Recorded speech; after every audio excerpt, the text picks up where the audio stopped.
Hello Top Top Mom! Aujourd'hui, épisode numéro 45, je te partage mes meilleurs trucs du back to school pour redonner un peu de douceur à tes soirées et un peu de simplicité à tes nuits.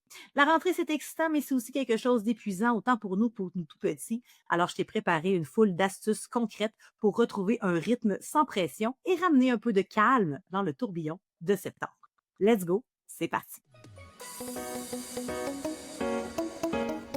Bienvenue sur ton balado Feel Good du Motherhood. Top Top Mom et compagnie, parfois drôle, parfois touchant, mais certainement toujours pertinent et inspirant. Il n'y a pas un meilleur son pour t'accompagner pendant une sieste poutine ou pour te rappeler que la meilleure des mères pour ton enfant, c'est toi. Eh oui, nous voilà de retour pour la saison numéro 3 de ton balado Feel Good du Motherhood. On a pris une pause pendant l'été parce que l'été, c'est fait pour s'amuser, parce que l'été, j'aime ça moi aussi, profiter pleinement des vacances, du beau temps, des journées qui rallongent. Mais nous voici, nous voilà, on est de retour dans la routine, en même temps que les couleurs d'automne qui s'installent. Donc, j'avais le goût de faire un épisode sur le back to school qui est une expression, en fait, parce que je le sais très bien que nous, chez Bedaine Urbaine, on se spécialise dans le sommeil des enfants de 0 à 5 ans. Mais quand même, je pense que l'expression back to school veut aussi dire septembre, veut dire retour à la routine. C'est une très grosse période chez Bedaine Urbaine. Chez Bedaine Urbaine, on a 2 grosses périodes par année, septembre, janvier. Septembre, on retourne à la routine, fini les vacances, on veut restructurer un peu notre routine familiale. Et bien entendu, en janvier, des fois, on prend des bonnes résolutions puis on veut, entre guillemets, gérer le sommeil de notre enfant. C'est pas nécessairement mieux de le faire à ces périodes-là, c'est juste que souvent, c'est le petit coup de pied dans le derrière qu'on a besoin pour commencer à se renseigner, voir comment qu'on va améliorer les habitudes de sommeil de notre enfant. Puis là, quand je dis gérer, c'est apprendre très à la légère. Là, on gère pas du sommeil, on n'essaye pas d'encadenasser nos enfants dans des outils ou des méthodes qui sont pré-mâchées, hein. Ça fait un peu partie de l'identité de Beden Urbaine, de dire qu'il faut arrêter de prendre une méthode puis d'essayer de faire rentrer notre enfant dans ce moule-là, mais plutôt que de comprendre le sommeil de notre enfant et d'essayer d'adapter cette théorie-là à ses besoins, à son tempérament et bien entendu à tes valeurs familiales. Donc, on repart à la saison du balado Feel Good du Motherhood. On se parle du back to school. J'espère que tu vas passer un bel été. J'espère que tu en as profité pour faire des siestes poutines en abondance avec ton bébé. J'espère que tu es parti en camping, même si tu avais peur de tout briser les habitudes de sommeil de ton enfant. J'espère que tu en as profité parce que c'est quand même juste 2 mois par année. Puis sur ce 2 mois-là, ben, peut-être que tu as eu uniquement 2 semaines pour en profiter pleinement avec ta famille. Fait que j'espère que tu as scrappé tout ça. J'espère que tu en as profité pour qu'ils s'endorment sur le bord du feu. J'espère que tu les as couchés plus tard. J'espère que tu en as profité peut-être pour faire du coup de dos en camping. J'espère, j'espère grandement que tu as enfin compris à la troisième saison qu'on ne fait pas des enfants pour s'encadenasser dans une routine sommeil, on fait des enfants pour profiter de ce bonheur familial-là. Puis c'est important de sortir de cette routine-là. C'est important de sortir nos enfants de la garderie. Ça nous fait du bien à nous, humains adultes, mais ça leur fait du bien aussi à eux, humains bébés.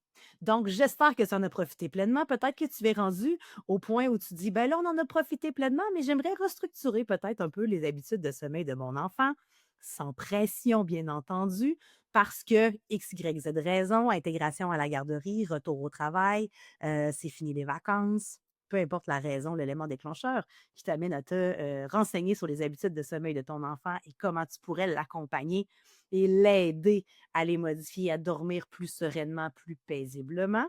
J'espère que tu vas trouver ton compte dans cet épisode de balado-là que j'ai préparé pour toi aujourd'hui. Donc, oui, effectivement, septembre, il y a beaucoup de transitions, comme je le disais, que ce soit la garderie, peut-être que ton plus grand rentre à la maternelle, que toi, tu retournes au travail. C'est important de considérer tout ça. C'est important aussi de respirer et de se souvenir que de toute façon, la vie est une période de transition en soi. Il y en a qu'on peut prévenir, il y en a qui nous sautent d'en face un peu à l'imprévu qu'il faut apprendre à jongler avec. Et somme toute, septembre, c'est souvent quelque chose qu'on peut planifier. Donc, aujourd'hui, je te donne des trucs simples et réalistes pour retrouver une routine qui aidera sans aucun doute le sommeil de tes enfants et qui pourrait aussi contribuer à la sérénité familiale. Le retour à la routine, c'est peut-être un vrai casse-tête pour certaines familles. Peut-être que tu te trouves dans cette situation-là. Aujourd'hui, je vais te partager mes meilleurs trucs pour que tes soirées redeviennent agréables pour peut-être redevancer l'heure du dodo qui s'était éloignée de l'heure à laquelle on voudrait que nos enfants s'endorment dû à la luminosité ou au rythme estival. Bref, j'espère que toutes les informations que je vais te donner dans cet épisode-là seront adoucir cette période de transition-là qui est le retour à la routine et que tu sauras y trouver ton compte. Donc, la première chose dont on va parler aujourd'hui, puis là, je ne peux pas croire que je vais te surprendre avec ce topo-là, c'est la routine. Pourquoi on parle souvent de routine quand on parle de sommeil de l'enfant? Parce que c'est sécurisant. Et un enfant sécurisé a beaucoup plus de chances de s'abandonner vers un sommeil paisible. Puis là, je dis enfant, mais en fait, c'est vrai pour tous les humains de toute la Terre. Pour s'abandonner vers le sommeil, ça prend d'abord et avant tout un climat calme, un climat ou un environnement sommeil dans lequel je me sens confortable. Parce que c'est sûr et certain que de dormir un peu toujours sur le qui-vive, ça ne fait pas un sommeil très récupérateur. Donc, les enfants, effectivement, ont besoin de sécurité, de repères, et ça va vraiment aider à favoriser les habitudes de sommeil. Tu as compris? Depuis longtemps que c'était pas juste la routine qui était vraiment très importante. Il y a une foule de facteurs qui sont importants à considérer quand on parle d'habitude de sommeil, mais la routine en est un. Puis quand on parle de routine de retour à la routine en septembre, ben, c'est un peu ça le nerf de la guerre parce que souvent en été, on a une routine qui se déstabilise. Comme je le disais d'entrée de jeu, c'est correct, c'est normal, c'est sain. Il faut absolument sortir de cette routine très strict qu'on a, la majorité de l'année parce que justement ça fait du bien, parce que ça fait un genre de reboost pour tout le monde, autant pour tes enfants que pour toi. La routine en soi, on peut parler effectivement d'une routine, d'heures, OK? De coucher les enfants à la même heure ou sensiblement à la même heure, les repas à la même heure et cetera. Mais moi, j'aimerais qu'on parle plus de la routine sommeil en soi, soit les activités que tu vas faire avant, de dire bonne nuit ou good night, sleep tight, I love you, à demain, comme j'aime bien dire à mon garçon, maintenant âgé de 15 ans, qui se couche maintenant plus tard que moi. Et cette routine sommeil-là, cet ordre d'activités sommeil qui s'installe avant le dodo a pas besoin d'être interminable, très longue pour apaiser un enfant. Bon, bien entendu, dépendamment du tempérament de ton enfant, il y a des enfants qui ont besoin d'une routine plus apaisante, un petit peu plus longue pour vraiment faire une transition entre le brouhaha du quotidien et le sommeil. Mais va pas t'enfarger dans les fleurs du tapis, j'ai le goût de te dire, avec une routine parfaite ou une routine qui est très, très longue. L'idée avec la routine de sommeil, il y a 2 avantages. C'est de faire un marqueur de temps dans la routine de ton enfant. Alors moi, j'aime bien donner l'idée, pas l'idée, mais l'exemple de Jacob Olivier, mon fils qui, à l'époque, quand il était tout petit, on commençait la routine par OK, il est temps d'aller se brosser les dents. Ah non, pas déjà. Ça n'a jamais été vraiment le problème du brossage de dents. C'est qu'il savait pertinemment que le brossage de dents partait une séquence d'activités qui se terminait, bien entendu, par Good night, sleep tight, I love you, à demain. Et là, souvent, il me le rappelait. Là. Tu sais, je veux dire, Ben Urbaine non plus, là, son gars, il s'endormait pas un claquement de doigts, mais quand même, la routine était bien instaurée. Elle n'était pas parfaite, mais quand même, ça aidait Jacob Oli à se retrouver dans le temps. Puis comme je l'ai dit d'entrée de jeu, ben, la routine, c'est une période où on a tous besoin de ce mantra de relaxation avant d'aller se coucher. Que tu le veuilles ou non, toi aussi, tu as une routine de dodo, que ce soit de te démaquiller, de faire du scroll down sur Instagram pour écouter des reels bedaine urbaine. Bref, on a toute cette fameuse routine de dodo-là. Et effectivement, scroller down sur Instagram comme activité de routine de dodo, c'est peut-être pas tant favorable à ton sommeil. Si tu dors bien, j'ai rien contre ça. Si tu as des défis sommeil qui s'installent dans ton sommeil à toi, bien entendu, d'éviter les écrans avant de dormir, ça peut quand même aider. Donc, la simplicité dans la routine est importante. Une routine qui te ressemble, une routine que tu as du plaisir à effectuer littéralement du lundi au dimanche. Pourquoi? Parce que c'est le réservoir affectif de ton enfant qu'on va remplir. Puis si tu n'as pas de plaisir dans cette routine-là, si elle te rend agressive, si elle te rend impatiente parce qu'elle est trop longue, bien, ça vient comme tout débalancer, en fait, les bienfaits d'une routine où justement on vient se connecter avec notre enfant en sommeil et pleine conscience. Fait que si tu as du plaisir, si c'est une routine dans laquelle tu t'épanouis en tant que maman, moi je donne l'exemple encore une fois de notre routine. À l'époque, avec Jacob Olivier, nous, on lisait des histoires parce que moi, j'adorais lire des histoires puis faire des voix, les trois petits cochons. C'était vraiment un moment où on avait du plaisir ensemble. Puis quand le plaisir est au rendez-vous, il y a foule d'endorphines, c'est beaucoup plus facile par la suite de s'abandonner vers le sommeil, sachant très bien que mon parent va bien. Donc, je vais bien moi aussi. On parle toujours du concept des neurones miroirs. Tu as beau faker que tu as vraiment du plaisir à lire des histoires, si tu fais ça les dents bien serrées, c'est contre-productif. Donc, oui, dans la routine, on peut parler d'histoire, on peut parler de massage, on peut parler de comptine, on peut se raconter notre journée dépendamment des intérêts de ton enfant et des tiens. La nature des activités peut varier. Bien entendu, on parle souvent du bain, dans la routine de dodo. Moi, c'est pas nécessairement une activité que je vais intégrer dans la routine parce que comme on parle des plus petits bébés, ben, souvent, on va recommander le bain un soir sur 2. Fait ou encore quand on est à l'extérieur, puis c'est pas nécessairement possible de donner le bain à nos enfants parce que notre amie Julie, elle a pas de bain, elle a juste une douche ou au chalet, je sais pas, le chauffe-eau, est brisé. Ouais, c'est plus compliqué, puis ça peut déstabiliser. Puis là, juste d'anticiper qu'on déstabilise la routine, ça devient un facteur de stress qui, avec nos neurones miroirs, stresse l'enfant. Tu compris, ça marche pas, là. Fait que oui, tu peux donner un bain à ton enfant, tu peux le rentrer dans les activités de routine. Il y a même une blague sur Instagram qui tourne que tu peux mettre un peu de lavande dans le bain de ton enfant pour être certaine que toi, tu seras très calme quand ce sera compliqué de l'endormir.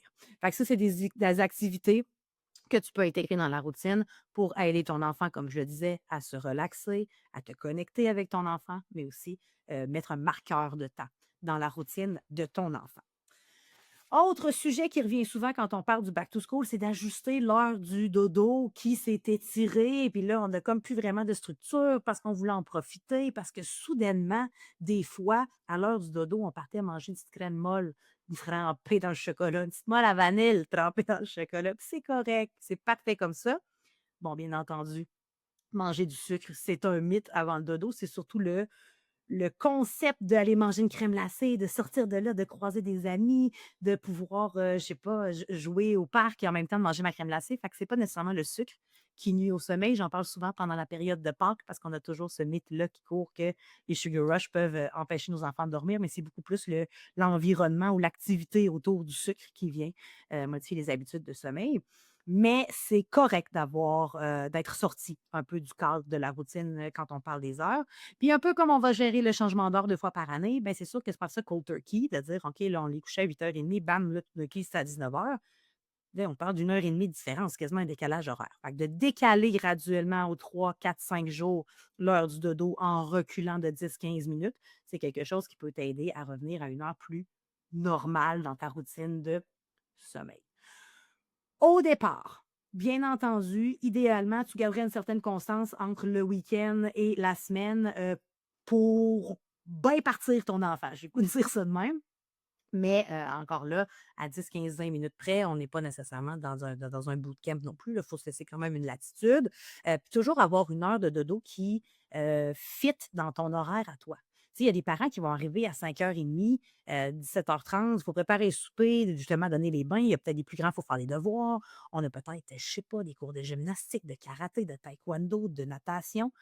Fait que, tu sais, avant de mettre en place une heure que tu ne seras pas nécessairement capable de tenir tout le temps ou que tu sais très bien qu'il va varier bien trop d'un soir à l'autre, essaie de te trouver une heure moyenne à laquelle c'est confortable puis c'est réaliste pour toi de coucher tes enfants.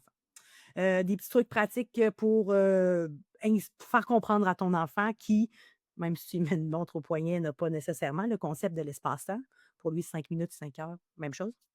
Donc, d'instaurer peut-être des signaux, pardon, de fin de journée, de diminuer les lumières, éteindre les écrans pour nous tout petits, minimum 2 heures avant le dodo, toujours suivre les recommandations, des écrans. Il y a d'ailleurs, Julie, orthophoniste, et Sarah Hamel qui ont écrit un super livre sur, la gestion et l'utilisation des écrans. Je t'invite à le lire si jamais il va te le procurer, que ce soit, au magasin ou encore à une bibliothèque près de chez toi pour te renseigner sur l'utilisation des écrans. C'est peut-être une petite collation, c'est peut-être un moment calinours, peu importe, de vraiment avoir comme un moment déclencheur de la routine qui s'en vient. C'est quelque chose qui peut aider aussi ton enfant à recevoir ce signal de fin de journée-là. Heureusement pour eux, fatalement pour nous, les journées vont commencer à raccourcir, donc la période de luminosité diminue. Il va faire noir plus tôt. Donc ça, c'est aussi un signal de fin de journée qui peut aider ton enfant à s'endormir un peu plus tôt. Hem, Quand on parle du back to school, bien entendu, c'est inévitable qu'on a peut-être accumulé un manque de sommeil, dû, à un été qui est un petit peu plus festif, qui est un petit peu plus actif aussi. Tu sais, c'est rare qu'en plein milieu du mois de décembre, on va aller à la piscine le matin, luncher chez grand-maman, avoir un playdate en après-midi, sauter à la sieste, puis aller voir des feux d'artifice en fin de journée. En tout cas, je sais pas quel genre de mois de décembre, toi, tu dans ta vie, mais moi, ça, c'est assez rare que j'ai des journées comme ça au mois de décembre. Donc, vraiment d'offrir au retour de la garderie, de l'école, peut-être pour ton enfant qui commence la maternelle, offrir un temps calme, de la lecture, des jeux doux, plutôt qu'un écran. Plus je suis pas je suis la personne la plus mal placée sur la terre pour faire, des recommandations quant à la gestion d'écran. Moi, Jacob Olivier, il est né avec un peu les écrans. On en parlait très peu, on connaissait très peu les effets pervers ou les effets collatéraux de l'utilisation des écrans. Je suis tombée mère monoparentale, Jacob Olivier avait 2 ans. Jacob Olivier, ben, j'exagérerais en disant qu'il a été élevé avec un iPad ben main, mais tu sais, moi, souvent, quand il fallait que je prépare le souper, un petit épisode de Pat' Patrouille, là, en anglais, ce qui fait que Jacob Olivier, aujourd'hui, il parle quand même très bien anglais et espagnol puisque son père est mexicain, bien entendu, mais là, il y a de la triche. Fallait juste mieux choisir le père de ton enfant si tu voulais qu'il parle espagnol, OK? Donc, très mal placé pour faire, la morale à tous les parents de la planète quant à la gestion d'écran, mais tu sais, de favoriser ce retour un peu à la routine très stricte qu'est la garderie, la maternelle, c'est nouveau, les nouveaux amis, les nouveaux environnements, avec une genre de soupape, tu sais, qui a un genre de temps de relaxation. Puis j'ai le goût de te dire, toi aussi, quand tu reviens du bureau, si tu veux passer 5 minutes dans ta voiture pour retrouver tes esprits avant de tomber dans ton mommy time, dans le fameux tunnel du 4 à 7, hein, ça peut avoir des effets très bénéfiques pour toute ta famille. Fait que ça, c'est quelque chose qui peut grandement aider puis qui va favoriser, en fait, non seulement faciliter la routine, justement, du fameux tunnel, mais qui pourrait aussi rendre un moment plus agréable parce que ton enfant a comme des soupapes d'évacuation avant de retomber dans cette fameuse routine du dodo-là. C'est important de comprendre aussi qu'à partir de 3 ans, la sieste souvent peut devenir facultative. Fait qu'il faut pas s'en faire avec les enfants qui pourraient s'endormir plus tôt. Je parle des enfants qui vont peut-être sauter les siestes à la garderie parce que c'est les plus jeunes du groupe, puis là, finalement, le reste du groupe fait plus de sieste, fait qu'on n'a plus nécessairement le temps de faire une sieste. Bon, pas l'idéal là, de couper les siestes juste parce que, là, tu sais, idéalement, on coupe des siestes parce que l'enfant n'en a plus nécessairement besoin pour ses besoins de sommeil à lui. Mais c'est des choses qui arrivent dans certains milieux de garde ou encore à la maternelle. Je pense qu'à la maternelle, ils font encore des temps de repos, mais c'est possible que dans cet nouvel environnement-là, j'ai plus nécessairement le goût de m'endormir, que ce soit plus difficile de m'abandonner vers le sommeil. Fait que de ne pas capoter. Si ton enfant s'endort plutôt les premiers jours, les premières semaines, c'est éprouvant, c'est fatigant, c'est beaucoup de changements. Donc, on ne panique pas si la sieste va moins bien et qu'on doit adapter l'horaire du soir en conséquence. Pour réduire aussi le stress du soir, on parle du fameux tunnel, peut-être de préparer les sacs à lunch, ton lunch ou ceux des enfants, le matin ou la veille, tu sais, d'essayer de toujours être en amont par rapport à d'essayer d'éliminer les irritants de ta routine du tunnel, puis d'essayer de les positionner ailleurs. Flash news là, ou en tout cas hack de mom, moi, ben, là, c'est sûr qu'il est rendu au secondaire, mais je sais qu'il y a certaines écoles qui l'offrent, des services de cafétéria qui peut être très dispendieux au bout de la ligne, mais tu sais, peut-être 1 ou 2 fois par semaine, d'envoyer à la cafétéria, hein? Ça va jamais tuer personne. Bien entendu, on parle toujours de moyens financiers. Je sais qu'on n'a pas toute la même réalité financière, mais encore là, je te passe un petit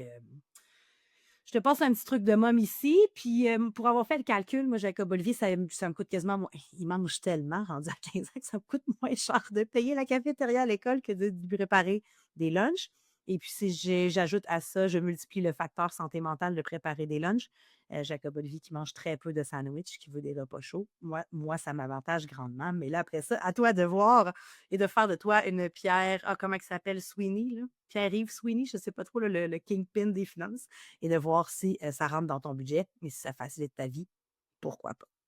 De mettre aussi en place pour faciliter la routine du dodo, ça, j'en parle souvent quand on parle du sommeil des 2-5 ans, 18 mois, 5 ans, quand on est rendu dans notre grand lit puis qu'on a une capacité à comprendre les fameux pictogrammes de routine. Tu sais, ça, c'est sûr et certain que d'avoir des éléments visuels, tantôt je parlais de la gestion du temps, ton enfant comprend pas trop, ben encore moins sa routine de dodo.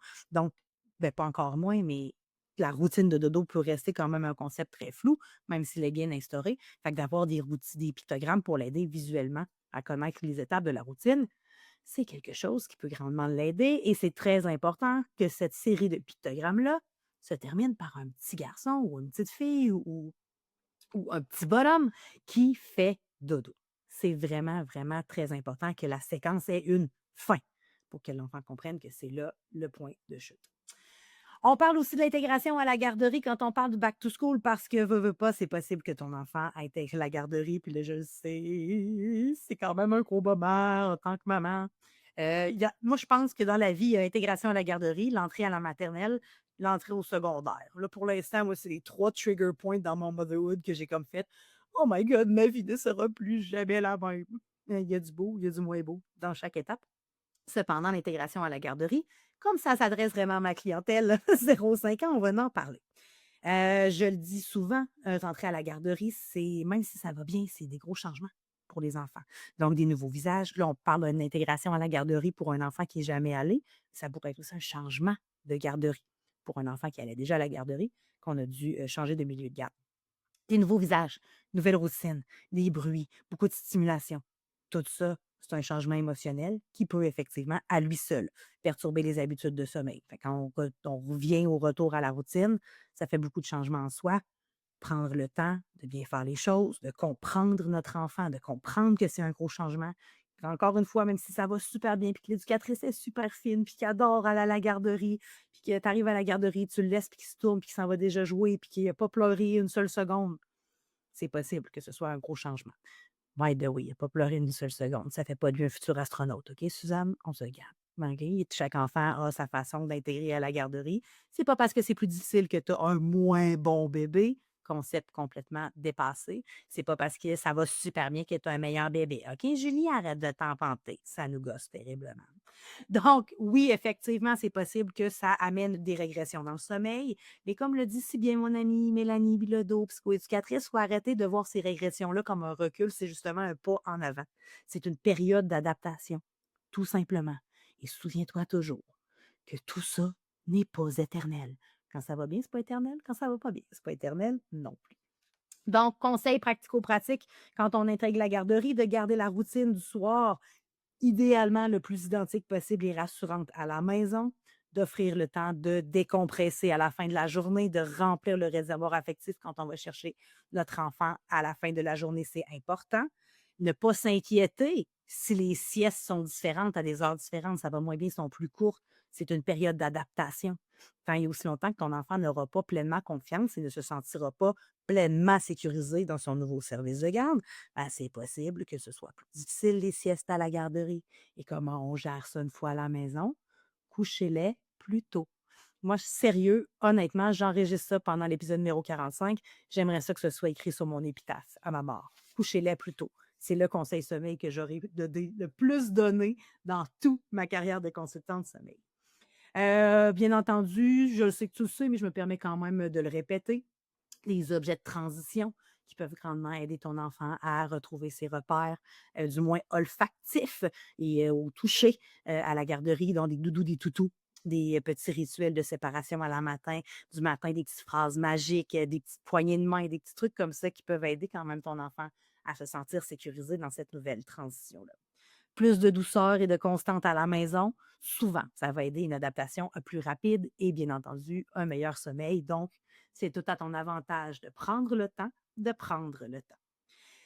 Et j'aimerais terminer cet épisode de balado-là, même si c'est pas nécessairement mon expertise première, de parler de toi, top, parce que tu comptes aussi. On parle souvent du sommeil de nos enfants et c'est possible que ce soit toi aussi qui retourne travailler. Hein, je pense entre autres à ma sœur, Madame Catherine, qui est enseignante, fait 2 mois qu'elle est en vacances. Et c'est possible que la première semaine, ce soit un petit peu plus difficile, que la concentration soit moins au rendez-vous, que tu aies des périodes de stress, que finalement, ils ont changé ton bureau de place, tu as perdu tous tes repères. Oh, ta collègue préférée, elle a changé de job. Et puis sur le même étage que toi, et puis dans le même département. C'est toutes des choses où, tu sais, là, on parle du retour des vacances, mais tu sais, c'est un peu la même chose pour le retour de ta mission maternité. C'est possible que ça vienne chambouler ton sommeil. Donc, toujours te souvenir que cette période de transition-là, qu'est le back to school, c'est peut-être aussi exigeant pour toi que ce l'est pour tes enfants. Offre-toi un peu de douceur. Tu mérites d'être ta priorité sur ta to-do list. Donc, on se crée des routines, on revient à l'essentiel. Tu peux toi-même te tartiner de lavande, te prendre un bain chaud moussant, de faire la lecture d'un livre, parce que oui, la lecture favorise le sommeil, Et là, je te passe une très grosse aparté théorique, mais je veux que tu saches une chose. Dans la physiologie du sommeil, on a dans le cycle du sommeil une partie de ce cycle de sommeil-là qui s'appelle le sommeil qu'on appelle en langage pas très commun, puisque c'est vraiment le langage du monde du sommeil, le fameux sommeil N1. Le N1, c'est le sommeil d'endormissement, celui où tu entends ce qui se passe autour de toi, mais tranquillement, mais sûrement, tu commences à en perdre des bouts, comme on dit en bon québécois. Et quand on fait des études sur le sommeil avec les électroencéphalogrammes, on a réalisé que le mouvement oculaire, le mouvement des yeux, est similaire à la lecture quand on est dans cette phase de sommeil N1-là. Donc, c'est pas étonnant que de lire un livre, ça t'endort. C'est comme si le cerveau se mettait un peu par lui-même en mode sommeil. D'où encore un avantage d'intégrer la lecture d'histoire dans ta routine sommeil avec ton enfant. Et bien entendu, ben, quand on parle de sécurité puis de rendre un enfant sécurisé, ben, c'est sûr et certain que quand toi, tu dors bien, ça vient jouer aussi sur ton ressenti, ça vient jouer sur ton niveau de patience. On est plus présent, on est plus patient, pour le nommer 2 fois, parce que souvent, le manque de sommeil, ça vient jouer sur notre niveau de patience. Fait que quand je dis que tu comptes aussi, c'est que ton sommeil est tout aussi important pour que toi, tu sois capable de te connecter avec ton enfant, pour que toi, tu sois suffisamment patiente pour bien répondre à ses besoins, à l'endormissement. Fait que oui, effectivement, de prendre soin de ton sommeil, c'est quelque chose de très important. Non, je n'ai pas la notoriété ni les connaissances pour t'aider avec ton sommeil, mais certainement un professionnel de la santé qui peut t'aider à ce niveau-là. Donc, en résumé, une routine simple. On ne s'en fâche pas des fleurs du tapis, garde ça basique, une routine qui te connecte avec ton enfant, que tu as le goût de répéter et répéter à tous les soirs. On s'ajuste graduellement et on s'organise pour avoir des soirées beaucoup plus calmes, moins chaotiques, pour arriver à une heure de dodo qui est plus agréable pour tous. Je t'encourage fortement aussi d'essayer peut-être un ou 2 trucs dès ce soir ou quand tu seras prête, plutôt que de tout vouloir changer d'un coup. Hein, on va commencer graduellement à intégrer 2, 3 trucs, peut-être un ou 2. C'est peut-être juste un aussi, dépendamment de ta charge mentale. Mais tranquillement, mais sûrement, d'intégrer des nouvelles choses pour tranquillement, mais sûrement, en arriver à des soirées plus zen, des soirées plus douces, des nuits plus sereines. Idéalement, tu commences ça le plus tôt possible, bien entendu. Et là, si tu as aimé cet épisode-là, je t'invite à le partager dans ton réseau parce que je suis pas mal certaine qu'il y a plusieurs parents autour de toi qui peuvent effectivement ressentir le stress du back to school.